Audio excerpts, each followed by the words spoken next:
Hey, what's up, everybody? Wade you checking in for another court chat. Today, just wanted to touch on something, assets, liabilities. These concepts expand far outside of a financial market. If we discuss human resourcing, again, you have assets and liabilities there.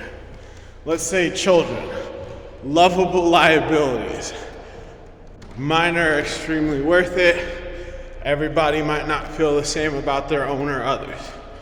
Assets, people who contribute and add value to your life.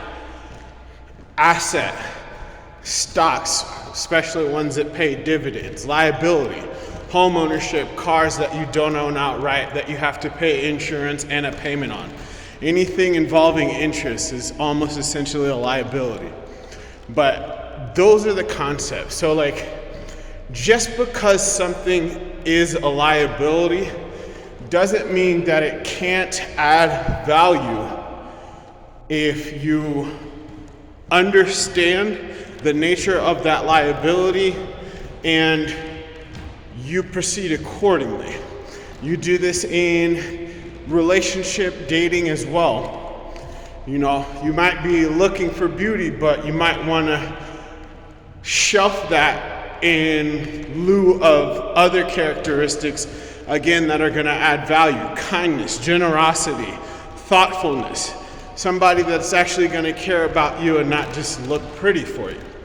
You know, there's a lot more that goes behind the scenes. You know, if you're, the same is for a woman. You know, you want to look past the handsome. You want to see if this gentleman is kind, thoughtful, caring, nurturing, all those kind of things. You want to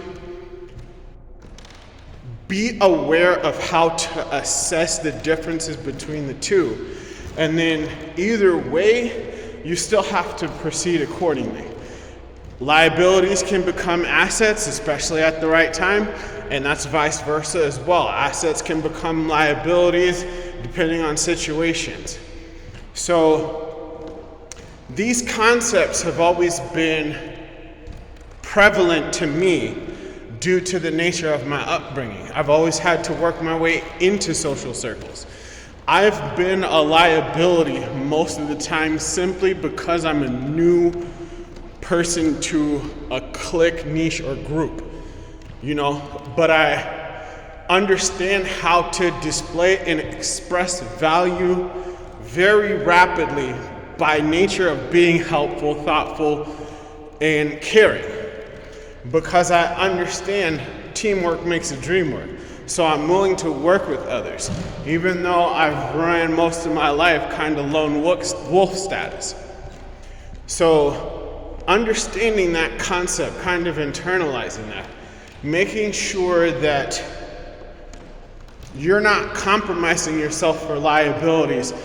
The seeking of happiness versus choosing to be happy. Seeking happiness. Synthetic pleasures, fornication, drinking, drugs, those kind of things. Being happy, enjoying what you have. Going on walks, stepping out into nature. You know, being satisfied with what you have. I was a country kid, I am a country kid. So I grew up with very little. I'm happy drinking water from a bowl as long as it's clean. I don't need a lot of things. If you step into my house, most of my things are plants. I can use the same cup and bowl every day all week just because I wash it. I need for very little. I probably want for very little as well. That's how I'm able to have the things that I have. It's nothing for me to budget well under my means because of how simple I'm willing to live and what it actually takes for me to be happy. I don't need a whole lot.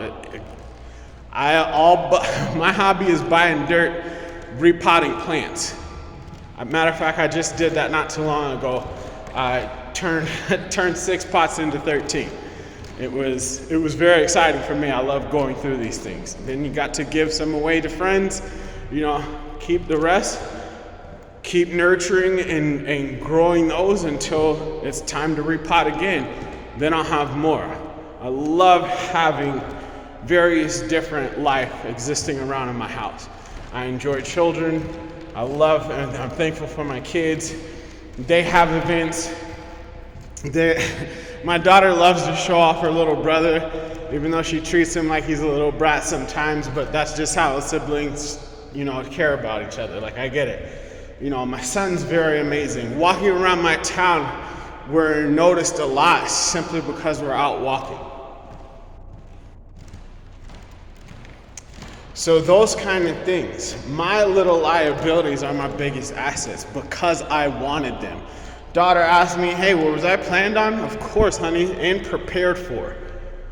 I didn't do these things without having consciousness about all particular outcomes, even the bad side. And then I got lucky and blessed, again, that my value, even though it turned out to be a liability situation, was still viewed as an asset. I'm thankful and I'm grateful for that, and I will continue to perform. So that level of appreciation isn't taken for granted. These things mean a lot. And if you can internalize them, you can have a better control over the direction of your life, because you want to focus on your assets, your body, your mental state, your bandwidth, what you're actually giving thought process to, asset. If you're giving it to things that are desire-based and might not be asset for you, you're turning your most valuable resources into liabilities. Again, got away with it when I was young. Thankfully, I got all that mess out the way. I never really understood watching older people turn to substances to try and resolve situations. It's like it's not the time to do things like that. That's a real liability move for yourself and anything that could be going on in your life.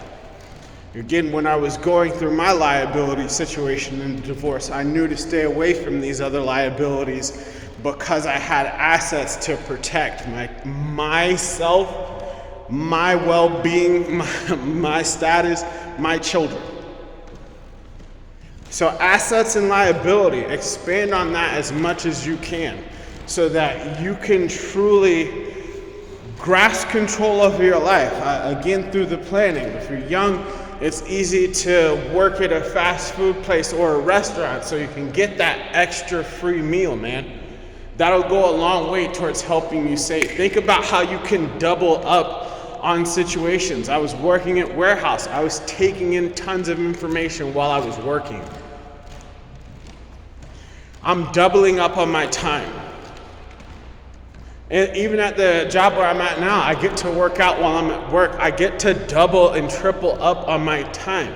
Plus I get paid to socialize. I get to double and triple on my time. If you can grasp these concepts and figure out how to do this for yourself, you'll slingshot ahead because you're working. You're creating time for yourself. You're taking advantage of all of your assets. You're turning liabilities into assets. It's all possible. You got to do it though. So again, lay your train on the tracks. Remember, this is your best asset. Don't turn it into a liability. Don't allow your mind to work against you. Don't take on too many burdens that are outside the realm of your control because it's not yours to bear. This is something that I got to learn the difficult way. Again, from the background and community that I'm from, we're supposed to quote unquote do these things. I did my best. I saved everybody I could. My job's done now. I get to retire. I get to tell people this. I've had a very, very experienced life, and I'm grateful to have got to leave a lot of my liability life behind me so that I can continue to grow in my assets and expand in my excellence. I appreciate you guys tuning in. Keep your trains on the tracks. Widgies out.